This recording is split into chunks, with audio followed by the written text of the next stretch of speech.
For my new student dialogue, I did "Quit Being So Sensitive, Microaggression." I felt that it took the group a little while to actually open up and discuss some of the topics that you would discuss about sensitivity and stuff like that. I think the reason for it was because some of the topics are a little iffy, just kind of awkward to bring up around. When you start talking about people's sensitivity and stuff like that, the things we spoke about were, race, gender, sexual orientation, intelligence. So it's a lot of stuff that people just say to each other in general comments, just poking fun. Like, I know I do it with my friends, but they don't necessarily realize that it's sensitive to others. And so sometimes things you'd say to your friends aren't necessarily what you would say to a group of, 30 some odd people that you have no idea who they are. There were a couple of active voices in the group. I can't remember the man's name specifically, but there was one gentleman who helped really kind of get the group going, I guess, because when the group leaders were trying to get some discussions going, it took a while for a lot of people to start speaking their mind and really get into the subject so we could really discuss it. And one guy, he had a lot of examples. He was really, I guess, outgoing in the matter, and he said a lot of things that helped us get the group going. Going off of that, I'd say a lot of people were, kind of, I guess, like I said earlier, just shy. So we didn't have too many people that really spoke out on the subject. So a couple of people started opening up toward the end once more and more people got going. The one or two people that really got the ball rolling, I'd say that they just did it just because they understood that, it was just a group thing, and that some of the stuff we were saying, we weren't saying it to intentionally hurt people. We were just getting it out there so that we know what to and not to say, because, a lot of people just aren't used to being around this huge group of people at Clemson University. Like me in particular, I came out of a big high school, so that was pretty diverse culture. So I grew up around, a bunch of different people, types of people, and I knew that kind of stuff. But, some people come from a small town or private schools or stuff like that where they haven't really been exposed to people of other races or sexual orientation, and it's hard going to a big school with 20,000 people when you grew up with the same some odd 100 people, for 12 years of your life. I don't really think I was a real activist in the group, really outgoing and speaking. But then again, I wasn't necessarily the same person that kind of just sat there and didn't say a word about it. I spoke my piece about some items, and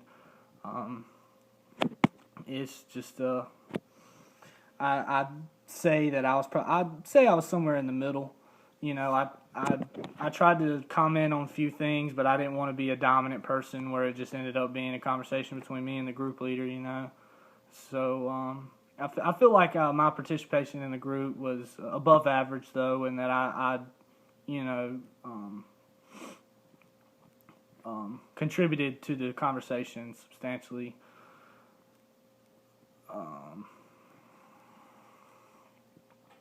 The class was a bit weird. I understand the purpose of it, like I said, because some people just aren't used to that kind of stuff. But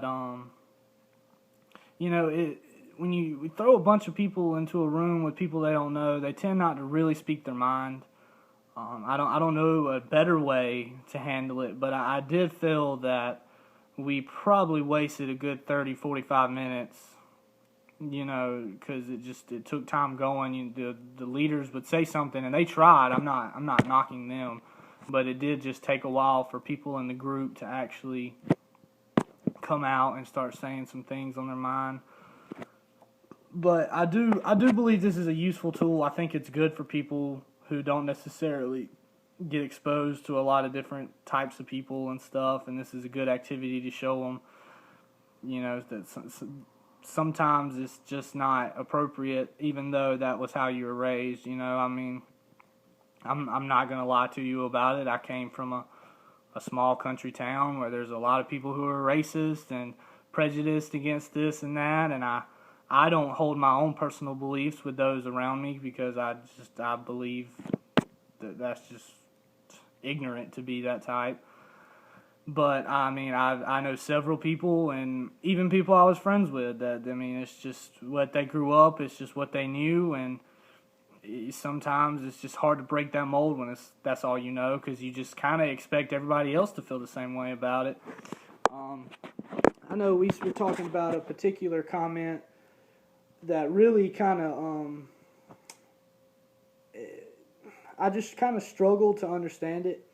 I'm a type of person that I just don't take things personal. You know, I consider everything a joke, and that's not necessarily a good thing all the time. But, you know, like the one comment we talked about was saying that's gay. You know, I feel like it's a pretty common term that people say, especially around our age. And, you know, you just say something and that's gay. And there was a homosexual person in our group, and they were talking about how they found that offensive. And I just found it pretty interesting that they found that offensive just because I don't think when people say it, they mean it in that term. So it was hard for me to understand it, kind of like I was talking about with people when they grew up, that's just how they knew. We've always, you know, if, oh man, I got a test in the morning, I got to stay up all night, well, that's gay. I mean, that's just how we would use that term. And I never really thought about others and how they felt about it, just because I know I'm the type of person that I wouldn't let that get to me. But that doesn't mean I shouldn't be considerate of others and, you know, sit back and think about what I'm saying before I say it. And I definitely try to be careful about what I say, especially I work at with the public, so I can't just run around saying anything I want to say and cracking jokes, because you never know what kind of customer will find it offensive, and then I get in trouble with work. And overall, I thought the group discussion was good. We got to the point, we got where we wanted, and I feel like everybody had a pretty good understanding, and it kind of opens your eyes to things when, you know, I find this particular statement offensive, and this person finds it